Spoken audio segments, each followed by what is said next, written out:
안녕하세요. 김유갑의 경제부동산입니다. 더 좋은 방송을 하도록 구독, 좋아요, 댓글 알림 부탁드립니다. 오늘 11시 중개소마다 난리 났다. 이재명 부동산 결국 터졌다. 서울 집값이 사상 최고의 불장으로 치솟고 있는 가운데 부동산 3대 규제, 즉 규제지역, 대출규제, 세금 규제 등이 연달아 이어질 전망입니다. 문제는 강남과 한강라인 서울과 수도권 중심부만이 많이 오르고 수도권 외곽하고 지방은 하락에서 벗어나지 못한다는 이른바 양극화가 갈수록 심해진다는 점입니다. 지금 꼭 필요한 사항은 언제 어느 곳에 무엇을 잡아야 하는 점입니다. 해외 집값 상승, 통화량 증가, 금리 인하가 계속 이어질 전망입니다. 이 대통령의 부동산 대책이 불길처럼 달아오른 서울 집값을 얼마나 잠재울 수 있을까요? 유료상담은 010-2616-6276 제가 시점에서 탑니까 입지를 주냅니다. 지금 바로 전화 주십시오. 자, 여기 보시면 오늘 11시 중개소마다 난리 났다. 정말로 이제 정말로 난리 난 건 맞아요. 이재명 부동산 결국 터졌다. 뭐가 터졌을까요? 자, 먼저 이거 한번 별표를 칠게요. 강력한 부동산 규제가 이제 또 나올 생각입니다. 물론 예전에 문재인 정부 때 규제가 나왔다고 해서 집값이 떨어진 건 아니었죠. 오히려 사상 최대로 폭등을 했죠. 그래서 제2의 문재인 시대가 또 펼쳐진다라고 지금 말할 정도로 심상치 않습니다. 제가 지금 집값을 부추기는 게 아니에요. 상황은 정확하게 알고 가야 돼요. 자, 여기 보세요. 새 정부도 초긴장 상태, 심상치 않다. 가만히 있으면 안 된다. 부동산 규제 반지적. 그대로 말하고 있잖아요. 왜? 사상 최고치를 지금 찍고 있어요, 지금. 자, 부동산 규제, 지역부터 볼까요? 먼저 지역 규제라는 게 있어요. 자, 왜 제가 이걸 미리 말씀을 드리냐면 지역 규제 나오면 지금은 실거주 안 해도 될걸? 곧 실거주 될 수도 있다 이거예요. 천지차이죠. 조정지역이냐 아니냐가. 여기 보시면 현재는 강남 3구, 용산구 4개가 조정지역 투기과열 지역이에요. 그런데 자, 규제가 이제 확대될 가능성이 거의 100%입니다. 자, 서울 한강과 인접지역. 원래는 서울 전체를 묶는데 조금 지금은 그러진 않을 것 같고 서울 한강과 인접, 이게 대부분 지역이죠, 서울. 그리고 경기도도 뭐 과천, 분당 같은 핵심 지역들은 묶일 가능성이 커요. 토지거래 허가제라고 들어보셨죠? 이게 현재는 역시 강남 3구하고 용산만 전체 했는데 이제 서울시에서 역시 서울 한강하고 인접 지역, 서울 대부분 지역하고 경기도 핵심 지역은 토지거래 허가제로 묶어버릴 수도 있어요. 실거주 안 하고는 못 빼기는. 자, 대출. 두 번째는 대출 규제인데 강남 3구, 용산 원래 여기가 현재 조정지역 투기과열 지역이다 보니까 LTV 30에서 50%, DTI 40%를 적용받고 있어요. 그런데 이제 서울 대부분 지역하고 이제 경기도 핵심 지역이 이렇게 바뀔 수가 있어요. 원래 지금은 이제 강남 3구 용산을 빼고는 70% LTV입니다. 근데 얘가 30이나 50으로 묶일 수가 있어요. 그 DTI 이것은 60이 40으로. 그러면 가뜩이나 대출도 지금 깐깐한데 확 줄어요. 또 하나 더 보실래요? 당장 7월부터 스트레스 DSR 3단계 7월 시행하는데 가상금리까지 붙고 그래서 대출 금액도 조금밖에 받지를 못합니다. 세금 규제가 마지막으로 현 정부는 세금에 규제를 하지 않겠다라고 했지만 안 하는 게 어디 있어요. 집값 폭등하게 되면 안 할 수 없어요. 여기 보세요. 현재 세금으로 부동산 규제 생각 없다라고 말을 했어요. 근데 다주택 중과세 차익의 60, 70%까지 예를 들어서 여러분들 내가 5억을 벌었어요. 부동산으로. 그러면 차익의 6, 70% 거의 3억 이상을 5억 벌었는데 3억 이상을 세금으로 중과세 붙이면 무서워요. 그게. 종부세 문재인 정부 때 놀라지 마세요. 3억 정도 되면은 지금은 1천만 원 이내로 내요. 전후로. 그것도 적은 건 아니지만 종부세. 안 내도 될 세금을 내는 게 종부세거든요. 그런데 다시 문재인 정부로 돌아가게 되면 여기 보세요. 30억 기준 2주택자는 7천만 원의 세금 거의 7배 이상 뜁니다. 무지막지하죠. 이게 지금 30억이면 비싼 거 갖고 있으면 7천 내야죠. 여러분들 이것도 갭 투자 들어가면요. 뭐 자기 실 돈은 15억도 안 돼요. 그런데 연 7천만 원 낸다고 생각을 해보세요. 미치죠. 자, 역시 지역 대출 세금. 이번에 보면 민주당 집값 폭등 재현. 참 특이해요. 자, 상황이 그런 상황일 수도 있고, 그런데 너무 반복이 자주 되다 보니까 이제 민주당 대통령 때는 집값이 폭등한다가 그냥 정설이 돼버렸어요. 여러분들 생각해 보세요. 지금 민주당 벌써 4번째 정권을 잡는 건데 이번에도 지금 올라간다면 이제 민주당은 집값 폭등한다. 아니 4번 다 폭등하게 되면 이건 엄청난 확률이잖아요. 보세요. 국민의 정부 김대중 정부 때 59.79 확 뛰었죠. 그 다음에 참여정부 노무현 정부 때 56.58 엄청나게 뛰었죠. 자, 이명박 정부 오히려 떨어졌고 박근혜 정부 조금밖에 안 뛰었고 문재인 정부 62.19 미친듯이 뛰었죠. 윤석열 정부 때는 떨어졌어요. 또 희한해요. 물론 흐름이 그럴 수도 있습니다. 그렇지만 그게 반복된다는 것은 문제예요. 이제 이재명 정부 이제 출범했지만 지금 막 날아가고 있어요. 제2의 문재인 정부. 자, 문재인 어게인 문재인입니다. 보시면 부동산 양극화 심화 갈수록 더 벌어진다. 근데 우리가 알아야 할 게 있어요. 이제는 제가 보기에는 조금 더 여기서 6개월 이상 뛰게 되면 아마 경기도 외곽도 뛸 것 같고 지방도 뛸 거예요. 왜? 떨어지기만 할 이유는 없어요. 그리고 거래도 들겠어요. 그렇지만 궁극적으로는 2020년, 21년 생각하면 절대 안 됩니다. 이제 수도권 외곽이나 지방 전체라고 했어요. 지방 전체는 2020년, 21년 같은 상황이 다시는 오지 않습니다. 그 근거는 여러 가지가 있는데 인구가 감소되고 있고 산업체도 줄어들고 있어요. 잊지 마세요. 또 폭등장을 기대해가지고 막 미분양 잡고 큰일 납니다. 자, 양극화 선택. 지속 상승할 곳들 한번 보면 가장 많이 뛸 곳이 강남, 용산, 한강변이에요. 전국 상위 1% 집값은 미친 듯이 갈 겁니다. 현재 폭등하고 있어요. 두 번째, 이제는 한 10에서 20%에 해당되는 서울 상승. 서울시 집값은 중장기적으로도 계속 올랐다 떨어졌다 하면서 많이 올라갈 거예요.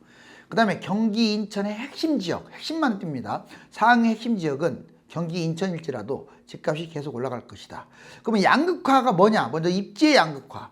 강남, 한강변, 서울, 경기도 인천의 핵심 지역은 뛰는 곳. 그 외의 지역은 떨어진다가 양극화예요. 가격 양극화. 비싼 아파트, 미래 트렌드를 갖고 있는 것들은 뛰고 그렇지 않은 곳은 떨어집니다. 테마 양극화. 예를 들어 강남 용산이라는 지역하고 한강이라는 거하고 GTX라는 거하고 업무 학군 이런 호재나 테마가 있는 것들은 뛰고 그렇지 않은 것들은 떨어진다. 양극화를 이렇게 정의해 볼 수가 있어요. 그러면 지속적으로 위험한 곳들은 뭐 굳이 집을 팔 필요는 없지만 사지는 마세요. 억지로. 자, 지방의 60% 인구 감소로 하락, 물가 상승 정도만 아마 가지 않을까. 수도권 30% 이상은 오히려 떨어집니다. 인구 감소 공급 확대로. 아파트가 아닌 것들. 수익형 부동산 조심하세요. 자, 외곽 아파트보다 오히려 아파트보다 수도권이라 할지라도 수익형이 훨씬 위험해요. 자, 이번에는 서울 부동산 1, 2년간 급등한다. 무슨 근거냐? 자, 86년부터 2026년 자, 예측까지 이거 보니까 노태우 정부 때 뛰었고 일본발하고 IMF 때 떨어지고 CD 보세요. 와, 김대중 정부하고 노무현 정부 때 엄청나게 뛰고 그 이후로 2013년까지 떨어졌어요. 미국발하고 이기 신도시 때문에. 그 다음에 쭉 문재인 정부하고 박근혜 정부 초기 문재인 정부 때 엄청나게 뛰었다가 떨어졌다가 까만 데까지가 현재예요. 이제 빨간색으로 되어 있네요. 그 그래프가. 그죠? 이거는 예측인데 지금 계속 날아가고 있죠. 서울은 이렇게 갈 거예요. 이게 지금 수도권을 나타내는 게 아니에요. 서울의 아파트 시세예요. 나중에는 3기 신도시 나타나고 그러면 한번 떨어지기는 하겠지만 1, 2년 동안 급등할 가능성이 지금 커졌어요. 그 근거 맞습니다. 그러면 이제 이재명 대통령의 부동산 대책, 아직 대책이 보편화되지는 않았지만 이걸 토대로 갈 거예요. 보시면 4기 신도시 3기도 지금 속도가 너무 늦다 보니까 4기를 만든 것 같은데 3기 신도시 빨라야 일반 분양하고 입주하는데 빨라야 4, 5년 걸릴 것 같아요. 좀 문제네요. 4기 신도시를 개발해서 무주택 공급해야 하는데 서울도 지금 재건축 재개발밖에 할 게 없잖아. 그린벨트를 안 푸니까요. 지금 장기적으로는 집이 남아도는 건 맞아요. 특히 경기도, 인천도 집이 엄청나게 남아도는 거 맞는데 당장 3년이 문제입니다. 3, 4년이. 없어요, 매물이. 그러면 집값 급등할 것 같은데요? 사기 신도시가 1년에 50만 원씩 지어서 주택구조 탈출하겠다고 말은 했지만 이거 지금 언제 하겠어요? 3기도 지금 4, 5년 남았는데. 정책 유지, 1기 신도시 노인프라 재정비 활성화, 즉 재개발, 재건축을 활성화하겠다. 1기 신도시 하겠다. 이거는 기존의 정부의 정책을 그대로 유지한다. 또 GTX ABC 지연하지 않고 빠르게 추진한다. 경기도 산업단지 중심, 인천 물류 허브 이렇게 발전시키겠다. 서울을 특히 개발하겠다. 서울은 단순하게 개발이 아니라 뉴욕, 런던, 파리. 이제는 솔직히 말해서 뭐 프랑스, 영국 부럽지 않습니다. 우리나라가 그 나라보다 뭐 크게 밀릴 거 없어요. 아직 국민소득이 약간 낮을 뿐이지 오히려 전체 삶의 질이라든가 이런 것들은 우리나라가 훨씬 앞서 있어요. 자, 용적률 상향, 분담금 완화, 재개발 재건축 특례법 보류, 일관성 있게 추진하겠다. 즉 규제를 많이 없애겠다. 이 대통령이 그 부동산 대책을 펼친 거예요. 좀 더 정리해보면 세제, 초고가 아파트 가격 상승 억제 관련 추가 규제가 없어요. 즉 세금은 걷지 않겠다. 많이. 중산층과 서민, 고분양가 완화, 재개발 재건축 절차 규제 완화. 한마디로 역시 윤석열 정부처럼 규제 완화. 1인 가구 청년 직접 근접 복합주택 맞춤형으로 계속 만들겠다. 자, 그 다음에 실수요자 주거비 경감하고 공공임대 좀 늘리고 전세 사기 방지. 한마디로 지금 부동산 질적 강화를 하고 있어요. 자, 이거 한번 보세요. 별표 좀 보여드릴게요. 지금 폭등자, 폭락론자들이 막 섞여 있는데 뭐 상승하락은 현상을 가지고 말해야지 지나치게 자기 주장을 전체인 것양 하면 안 돼요. 여러분들이 거기에 또 빠져버리면요. 지나치게 이렇게 빠져버리면 망합니다. 표현을 제가 정확하게 쓸게요. 망해요. 폭락문제에 빠져서 집을 영원히 안 잡는다든가 그래버리면 망해버린다고. 여기 보실래요? 지금 상황이 어떤 상황인지를 알아야지. 자, 지금 3월 달에 토지거래 허가제를 푸니까 0.25까지 뛰었다가 이거 떨어진 거 아니에요. 상승폭이 준 거예요. 이게 0은 여기에요. 여기 0. 그래도 상승해서 왔다 갔다 하다가 지금 5월 지나서 올라갔습니다. 0.26 오히려 여기를 돌파시켰네요. 돌파시켰잖아요. 지금 올해 들어와서 제일 비싸요. 지금이 제일 많이 뛰고 있어요. 다음 주는 볼 것도 없이 훨씬 많이 뛸 거예요. 여기 보세요. 색깔 한번 보면 이게 서울시인데 강남 3구하고 강동, 여기 성동구 특히 용산, 마포, 양천 시뻘겋네요. 나머지도 떨어지는 게 아니에요. 지금 노원, 도봉, 중랑 다 뛰고 있어요. 여기 밑에 보니까 전국은 마이너스네요. 희한해. 왜? 지방이 떨어지고 있어요. 지방이 마이너스 0.12. 이 와중에 부동산 지금 판단할 사항. 자, 그러면 결국은 여러분들한테 제가 영끌하라는 얘기는 안 하겠습니다. 그런데 이게 잘 보세요. 끝모르고 치솟는 마포 양천 집값 문정부 급등기 수준을 넘어서 버렸다. 자, 무주택자는 일단 내 집 마련에 포커스를 가지세요. 제발 부탁이니까 폭락에 빠지지 마세요. 특히 돈이 5억 10억 있는 사람이 무주택이다. 그거는 있을 수 없는 일이에요. 30억 40억 갖고 있는 사람이 무주택이야. 왜? 강남 억울해가지고 떨어질 때 살려고. 더 미친 짓이에요. 그것은 안 빠져요. 절대 그렇게는. 경제위기 터지지 않은 한은. 결국 계속 올라가잖아요. 폭락을 기다리지 말라고요. 자, 무주택자와 집을 매도한 사람들은 바로 매입하세요. 물론 잘 골라야죠. 1주택자 상급지 갈아타기는 지금 하는 거예요. 내게 1억 뛰면 상급지는 2억 뛰기 때문에. 그 다음에 폭락장 기다리지 말고 지금 잡으라고요. 폭락론에 빠지지 마시라고요. 다 틀렸잖아요. 지금 폭락론자들. 여러분들 22년 바닥치고 단 한 번도 빠지지 않고 계속 올라가잖아요. 서울. 폭락론자는 무주택자들한테는 암적인 존재예요. 여러분들한테 희망을 주는 게 아니에요. 냉정하게 판단해야 돼요. 자, 급매 투자, 서울, 경기 중심부 지금 추가로 투자하세요. 잡아도 돼요. 다만 무리하지는 마세요.